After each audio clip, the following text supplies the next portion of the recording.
കഴിഞ്ഞ ദിവസം എനിക്ക് ചുമയും ചില തൊണ്ടവേദനയെന്നൊക്കെ പറഞ്ഞായിരുന്നല്ലോ. അപ്പോൾ എൻ്റെ ചെറിയൊരു അസുഖം ആദൂനും പിടിച്ചു. ആദൂനും ചെറിയൊരു പനിയൊക്കെ വന്നു കേട്ടോ. അപ്പോൾ ആദൂന് പനി വന്നു കഴിഞ്ഞപ്പോഴേക്കും ഞങ്ങൾ പിന്നെ അടുത്ത് തന്നെയുള്ള ഒരു ഹോമിയോ ക്ലിനിക്കിൽ പോയി.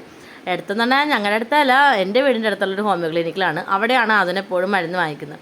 അപ്പോൾ അവിടെ പോയി അത് കഴിഞ്ഞപ്പോഴേക്കും അടുത്ത് തന്നെ അമ്പലത്തിൽ ഒരു മറ്റേ പുലവാണിപ്പോൾ എന്ന് പറഞ്ഞിട്ടുള്ള സംഭവം നടക്കുന്നുണ്ട്. അപ്പോൾ ഞാൻ കഴിഞ്ഞ കൊല്ലം ഈ പുലവാണത്തിൻ്റെ ഒരു ചെറിയൊരു ഷോർട്സ് ഇട്ടിട്ടുണ്ടായിരുന്നു. അപ്പോൾ അമ്പലത്തിൽ പോയി അവിടെ ചെന്നിട്ട് ആനേനെ കാണിച്ചു കൊടുത്തു. അതിന് ആനേനെയൊക്കെ കാണാൻ ഭയങ്കര ഇഷ്ടമാണ്. അപ്പോൾ ആനേനെയൊക്കെ കാണിച്ചു കൊടുത്തു കഴിഞ്ഞാൽ അങ്ങനെ ജസ്റ്റ് ഒന്ന് കാണാം, എന്താണെന്ന് വെച്ചാൽ പാടില്ലാത്തില്ല, അതുകൊണ്ട് അധികം നടക്കണ്ടെന്ന് വിചാരിച്ചിട്ട് അങ്ങോട്ട് പോയി പുലവാണിപ്പൊക്കെ കാണിച്ചു കൊടുത്തു. 2 സാധനങ്ങളൊക്കെ വാങ്ങിക്കാമെന്ന് വിചാരിച്ചു. പണ്ട് ഇങ്ങനത്തെ ഈ കമ്മലിൻ്റെയും ഇങ്ങനത്തെ സാധനങ്ങൾ കടകളൊക്കെ കാണുമ്പോൾ അമ്മച്ചിനൊക്കെ ഞാൻ വലിച്ചുകൊണ്ട് ഓടുമായിരുന്നു. പക്ഷേ ഇപ്പോൾ ഇങ്ങനത്തെ കടകളിലോട്ടൊന്നും കയറാനൊന്നും വലിയ താല്പര്യമൊന്നുമില്ല. കമ്മലിൻ്റെയൊക്കെ കടകളൊക്കെ ആണെങ്കിൽ മാത്രമേ കൂടുതലും കയറുള്ളൂ. പണ്ടൊക്കെ ഇങ്ങനത്തെ ക്ലിപ്പുകളൊക്കെ കണ്ട വിടയും കൂടി ഇല്ലായിരുന്നു.